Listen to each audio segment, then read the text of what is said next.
After your career in law enforcement, what made you get into tinting? Well, actually, the window tinting preceded the law enforcement. My dad taught me to tint windows when I was about 12 years old, and I've always done it throughout the years. So no matter when I was in turning wrenches as a mechanic to my law enforcement career, all of those years I've always tinted windows. So the other careers were actually secondary. So yeah, from the age of 12, I've been tinting windows. So that's now 30 years that I've been tinting windows. We do our best to keep prices economical. We're never going to be the cheapest. I can't compete with every Joe Blow that does it in their driveway. But I do try my best to keep it to where we're affordable. We're never going to be the cheapest, but we're not trying to beat people in the head and rob them when it comes time to pay the bill. But we offer a very professional service with professional results. I'm constantly going to tent training. Sometimes I'm the instructor, sometimes I'm the student, just to learn more, to be able to offer the best of the best service to our customers. So for that reason, we feel that it's worth the price. We're not the most expensive, we're not going to be the cheapest, but we're worth it. So what do you think sets you apart from any other tenant? I'm a go-getter. I don't think you can go to any other shop in town at 4 a.m., 5 a.m. and get your windows tinted. If the customer is willing to meet me here, I'm willing to come and do the work. What's the motto for your business and why? My motto is, you won't find another shop to outwork me.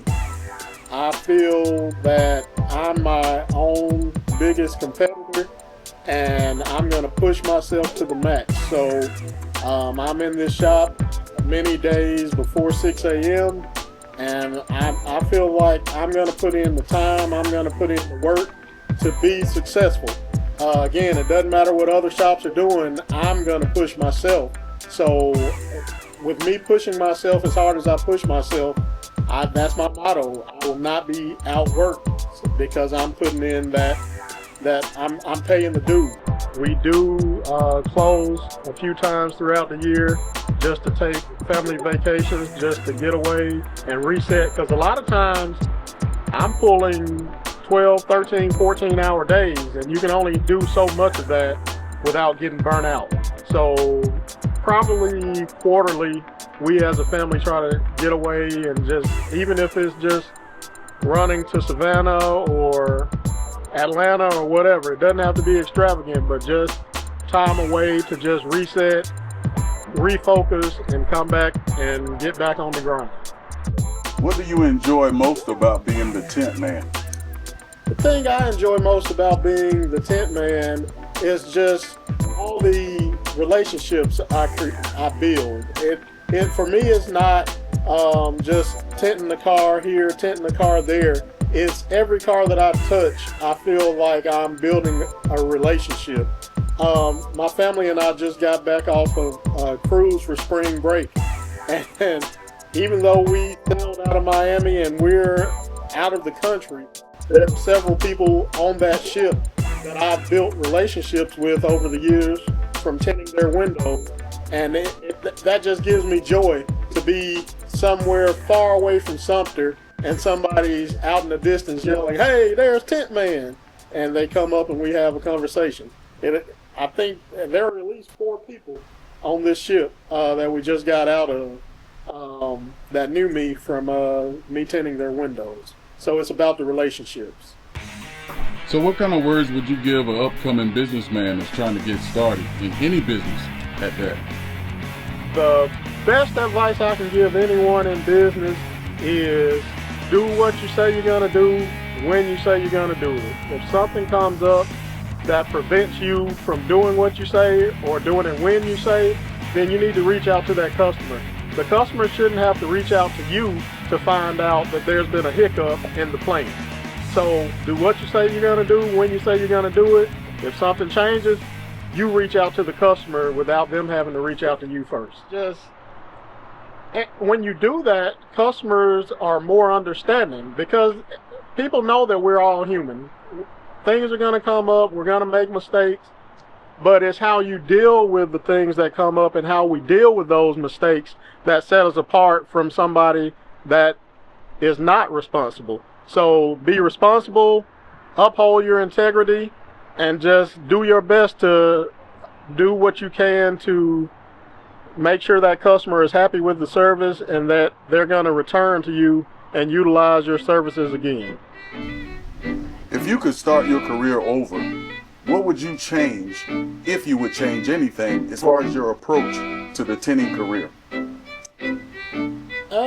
If I knew then what I know now, I probably would have stepped out and gotten a shop much sooner than I did. I believe it's been about 8 years since I left the police department to do this full time. If I had known then what I know now, I would have done it much sooner, just to have the freedom that I have now. All right, that kind of segues into my next question. What kind of advice would you give an upcoming entrepreneur that's on the fence about pursuing their dream job? I say the best advice I can give is start small. Don't go off biting off more than you can chew. Start small and work your way up. Don't jump into something thinking that you're going to jump into it and become rich or successful overnight. In every career that I know of, you've got to pay your dues. You've got to put in the work. Nothing is going to just unfold rapidly right in front of you. You've got to put in the work. If you don't put in the work, you're not going to get the success. So in any entrepreneurial avenue, just know that you got to put in the work. And what most people don't realize is working for yourself, you're going to end up putting in many more hours than you would punching somebody else's time clock. So just be prepared to put the work in. I'm Sean G., owner of the TintMan Guild LLC, and no matter what problems you're having with your windows, I can fix that.